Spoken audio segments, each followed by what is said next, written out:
এই হুজুরে কিন্তু একজন টাইলস মিস্ত্রি। সে একটা ডিজাইন করবে গেটের সামনে। সেই ডিজাইনটা দেখে আমি কিন্তু অবাক হয়েছি, আপনারাও কিন্তু দেখে অবাক হয়ে যাবেন। সেই ডিজাইনটা আগে নিখুঁতভাবে অন্যরকমভাবে সে করতেছে। খুবই প্রশংসনীয় একটা ডিজাইন করতেছে। দেখুন কাটিং সাটিং করতেছে সে। সে একটা কি ডিজাইন করবে আপনারা দেখলে বুঝতে পারবেন। আসলে আপনারা আপনাদের বাসা বাড়িতে ফ্লোরে আপনারা এই ডিজাইন করতে পারেন। ফ্লোরের মাঝখানে বা গেটের সাইডে আপনারা এরকম ডিজাইন করতে পারেন, ভালো লাগবে। বা ওয়ালে অনেক সময় আপনারা টাইলস ব্যবহার করেন, ওইখানেও এই ডিজাইনটা করতে পারেন। আপনাদের যে টাইলস মিস্ত্রি নেবেন যদি সে দক্ষ থাকে আপনাদেরকে এই ডিজাইন করে দিতে পারবে। একটু টাকা বেশি নেবে এরকম ডিজাইন করতে গেলে, যেহেতু একটু পরিশ্রম বেশি এই কাজে, তাই করতেছে। দেখুন কত সুন্দরভাবে এই টাইলসটাকে সে ফুটিয়ে তোলে। আমার কাছে কিন্তু খুবই ভালো লেগেছে ভাই, আপনাদের কাছেও ভালো লাগবে এই ডিজাইনটা।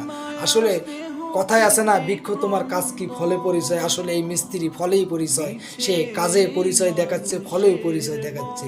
আসলে কত সুন্দরভাবে টাইলসটাকে সে বসাচ্ছে, তারপরে একটু ফিনিশিং করে একটা সুন্দর একটা ডিজাইন করে আপনারা দেখতে পারবেন। আসলে যদি আপনাদের কাছে এই হুজুরের কাজটা ভালো লেগে থাকে আপনারা অবশ্যই এই হুজুরের এই ভিডিওটা শেয়ার করবেন, সর্বোচ্চ সবাই যেন দেখে দেখতে পারে।